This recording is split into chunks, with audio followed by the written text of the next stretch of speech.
Now, in November 2012, Cork man Tom Murphy was diagnosed with melanoma after he noticed a bump on his arm. He had a mole removed, but after receiving the all clear a year and a half later, the melanoma returned when another lump appeared on his arm. Tom received treatment and is now in remission. Tom joins us this morning alongside medical oncologist Dr Janice Walshe, and she's here to discuss how to protect yourself in the sun, something Irish people are getting more and more exposed to and getting more and more used to. Good morning to you both, and thank you for joining us, Tom. And great to see you looking so well and doing so well. Well, you had this mole in your arm for a long, long time. Yeah, I had the mole taken out, I suppose, 25 years ago, but then a bump about 7 years ago appeared here in my arm. And we were in America. I have a son over there, he's a golf professional, and we were out playing one day.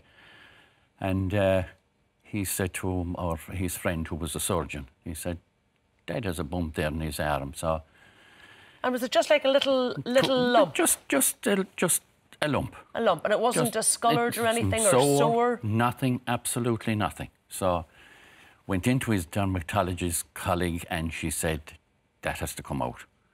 So he did nothing, and he took me into his clinic the following morning and took it out then and there.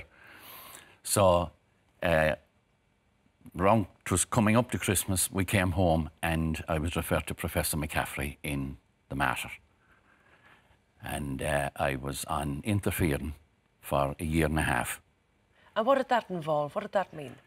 Well, it was an injection for him, and I was injecting it into my tummy 5 times a week. And were you able to do this yourself? Yes, I was. At home? I was, because I had a good bit of training in first aid and things like that, so I was able to do it myself. So at the end of the year and a half, I got the all clear. But by September, there was another bump appear there. In the same area? In the same area, right alongside it. Okay. And it was similar to the previous bump? Yes. So this time you went back to Mr. McCaffrey, and he did scans, and he said, "Tom," he said, "no easy way of telling you, your melanoma's back. But now," he said, "there's a complication in your 2 lungs as well." So it was like being hit with a sledgehammer. You suddenly confronted, and we thought everything was good, and all of a sudden we're back to square one again. So he said there was a clinical trial just starting, and it was going down the road of immunotherapy. Whole new idea. And he said, would traditional therapies not have worked for you? Or well, the chances are that it probably wouldn't. He felt this. He felt this was the best chance that I had, and I went on the treatment for 12 weeks, and when I was scanned again, everything was gone. You could see my arm, you could see the bump melting away in my arm. So you didn't have to have it removed this time? Well, he said at the time I could, but he said if another one appears, we'd be, you know, gartering your nervous system could be affected, and, you know, I think this is the best way to go. So I went on the clinical trial. I mean, you're apprehensive in a situation like that because you don't know whether it is going to be good or otherwise. It's not proven. You have to take that chance. You're fighting for your life, Tom. So you're fighting for your life. So you're going to do whatever. Of course you are. Of course you are. And you know, you want to see your grandchildren. And as a result of what has happened, for the last 5 years, I've been coming here to Dublin every 2 weeks. At the end of the 12 weeks of the treatment, the intensive treatment, everything was gone when I was scanned again. So then I've been on a maintenance programme for the last 4.5 years. You must be coming up to all clear time then, so are you? 4 weeks ago, circle completed. I got the all clear. So that was a happy day. Well, I mean, as Mr. McCaffrey explained to me, he said at the time, he said, "Tom," he said, "I don't think you realised how serious the situation was." Okay. And how did that treatment make you feel at the time?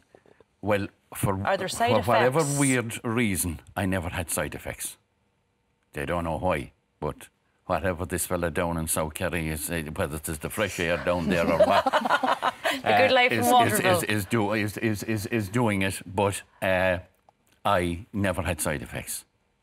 So, as he said to me 4 weeks ago, he said, Tom, he said, but for the trial, well, I don't think we'll be having this conversation. Actually, Janice, can I bring you in there, because you're the medical oncologist, but for the trial and obviously catching it as early as you did and being aware, how badly could this have turned out? Badly. So, I mean, to answer your question, in terms of standard care chemotherapies, we've known with melanoma that the response rates are extremely low. So traditionally, although we would have recommended those forms of therapy, we have never had good results with them. And I suppose for a long time we've known that immunotherapy works with solid tumours, so cancers such as this, but a melanoma is way ahead of the game in comparison to a lot of other solid tumours, and that is on the basis of previous data that have been completed in the States. So I suppose I always have to commend people like Tom, because it is a leap of faith, isn't it, to go into a clinical trial and put your faith in your doctor saying that this is the best result for you.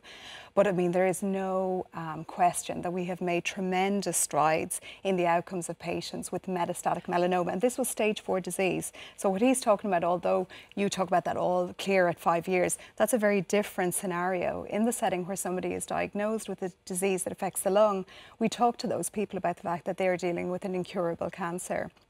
And yet we know with the advent of new therapies such as immunotherapy that we now have long-term survivors such as Tom, who will need to be watched, but that can come off these therapies and may be cured of these diseases. Is that immunotherapy, the trial I suppose that you were on, is that now widely available? Correct. So again, the good thing for melanoma is because it's so far ahead of other solid tumours, we now have reimbursement in Ireland, so we can get the same types of treatments that we can get internationally, which is very important. I suppose the big thing then for people to be able to avail of this treatment, for this treatment to work, is early detection. Correct. So I suppose in terms of the facts related to melanoma, we are seeing a consistently increase in incidence, so about 2 to 5% per year in the numbers in Ireland. And we have hotspots that are associated with it. The sunny southeast and Cork have the highest rates. And of course they're associated with warmer, slightly warmer climate.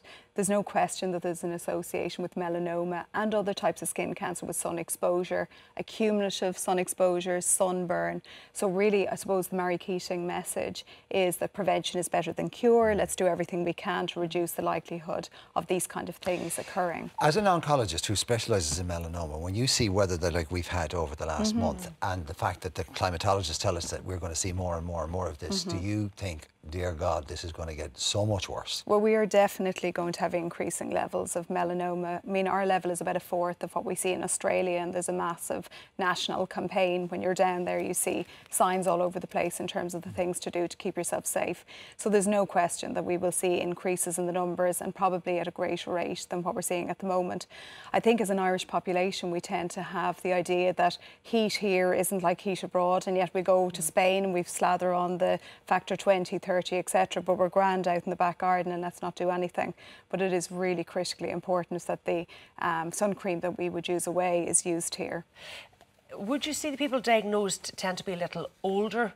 It varies. The distribution is that you've about 50% of people under 65 and then 50% are over 65. So no evidence that young people are perhaps more careful than older people would have been because they simply wouldn't have had the advice 30, 40, 50 years ago? Well, I think that there is definitely changing habits. We're seeing reductions in sunbed use, thankfully, and there's no question that that sun damage is associated with, one, increased risk of sunburn. It's a surrogate marker for people who love the sun and love to sun worship, and more sun exposure. Is there anything other than sun exposure that can Well, some families can be, there are family traits that can be associated with increased risk or a genetic risk of developing melanoma, but far by far it's sun exposure is the thing that we need to tackle. OK, we're nearly at the end. Tom, just before we go, we didn't actually mention the Marie Keating Foundation at all, but I mean, you're a huge supporter of it. You come and you do talks for them, and you come and... Well, I'd like to help Bloom. out. I mean, they're a fantastic organisation. There's no... Were they of much support and comfort to you? Were they of much support to you? Well, I mean, I was involved with them out in Bloom there recently with the garden outside, and I met you know, a host of people, and one particular lady from Galway she's had a chat with me, and the husband said she's going under the knife on Tuesday. And we hugged each other and we said, we're still fighting. And that's what it's all about. Putting up the good fights. Putting and I up suppose, the good as you fight say, coming on here today and making people aware. Exactly. That's the important thing. The message. That is the message. Make them aware. Look, if you have... I'm covered in moles, but over 90% of them are absolutely benign. But 'tis the one that will, you know, be itchy or change colour or whatever. 'Tis easy to go to your GP and have it checked out. And if it's more than likely, it's okay. Thank God for your lovely observant son back in America all those years ago. That's it. And we're his long-suffering wife. You know, just, Oh, that's a whole different conversation. and just before we go, I would like to thank my, as I call them, Tom's Angels in the day oncology ward in the Mater, and Professor McCaffrey, of course. Well, listen, thank you, wonderful Tom. people. We're delighted for you, Tom. Thank you. Continued good health. Cheers, Janice. Thank you. Thank you. Don't forget, if you haven't donated and you can afford to donate, there's still plenty of time. It's going to such a good cause, and we're looking here at the great work that they do. €4 is what you'll donate. Text Marie to 50300 50300 to donate €4.